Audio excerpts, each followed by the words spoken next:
Sawa, wacha tujikumbushe hii hesabu ya indices ambayo tumeulizwa hapa. Wamesema solve for x in the equation. So equation ambayo tuko nayo hapa ndio hii hapa. Wamesema 25x power x then minus 5 raised to 2x minus 1 is equivalent to 500. So tutaanza aje hapa? So tutaanza hivi. Hapa tuko na 5 ambayo ni base. Hii pia 25 inafaa tuweke kwa base ya 5.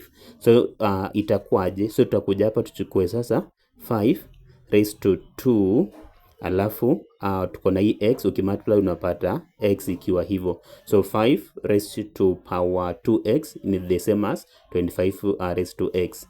Alafu tuendelee nayo. So minus here 5 alafu 2x minus 1 inatupea nini? Inatupea hapa 500. So tukisha nao pata ikiwa hivyo, tutakuja to consider ile law ya indices ambayo inasema tukidivide the powers tuna subtract. Then hapo umeona sasa wamedivide. So tunataka tuandike hii number before wailete ikiwa hivi. So inamaanisha initially before wailete hivi ilikuwa kwa division, kwa sababu hapa ni minus, hii sign ni minus. So tuilete ikiwa division. Hapa itakuwa 5 raised to power 2x minus. So hapa tutaiseparate. Hii tutaiweka kwa base 5, hapa pia tuweke kwa base 5. So iwe 5 raised to 2x. Sasa hapa tu divide na nini? Base 5, alafu hii 1 tuilete tu hapa, alafu tupate nini? 500 hapo. So umerealize now hapa tumepata 5 raised to 2x na 5 raised to 2x. So tunaweza make hii number ikwe now common.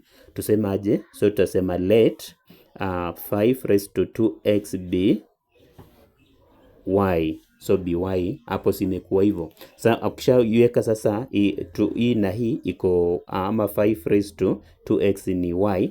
Sasa tutakuja to replace or to substitute where there is 5 raised to 2x is equivalent to y. So tunaweka hiyo. Sasa hapa tutakuja hapa. So tumesema hii ikue y minus 10 another y, alafu to divide na nini? Na 5, whereby 5 power 1 is just 5. So tutapata 5 hapo, which gives us 500 ikiwa hivyo. Sasa at the same time tutakuja hapa tuseme hii y divided by 5 ni nini? So itakuwa just y minus y over 5 inatupea 500 ikiwa hivyo. So tutaendelea to remove nini? To remove hii fraction. So tutamultiply side zote na nini? Na hii 5.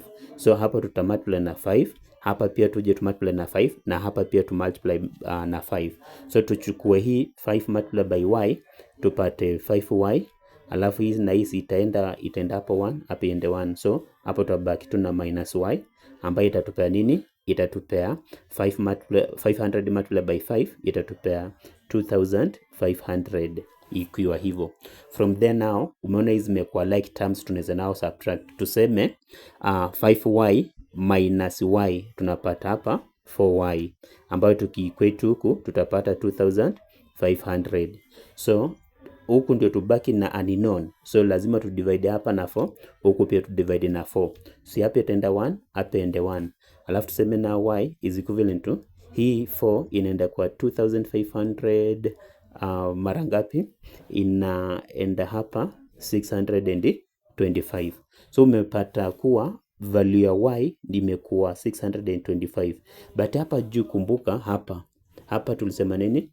5 raised to 2 power hapa 2x equal y. So tutakuja tu hapa tuseme tulisema 5 raised to 2x is equivalent to y, na tunajua y ni hiyo. So tutakuja tena tuseme hapa na 5 multiplied by 2x is equivalent to y ambayo ni nini? 625. So hapa to make sasa hii 625 ikue kwa hii power. Sasa tutasema now ikue into base 5. Sasa hii ni base 5, hii pia itakuwa kwa base 5.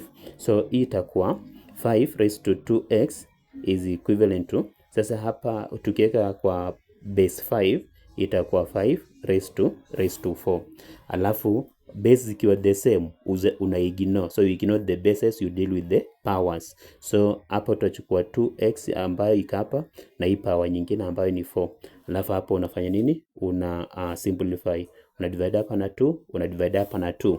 So that 2 iende hapa mara mbili, so value ya x hapa inakuwa 2 like how wamekuuliza. So question ilikuwa imesema solve for x in the equation. So ukifollow hii procedure pole pole utakuja upate answer inakuwa nini? Inakuwa 2.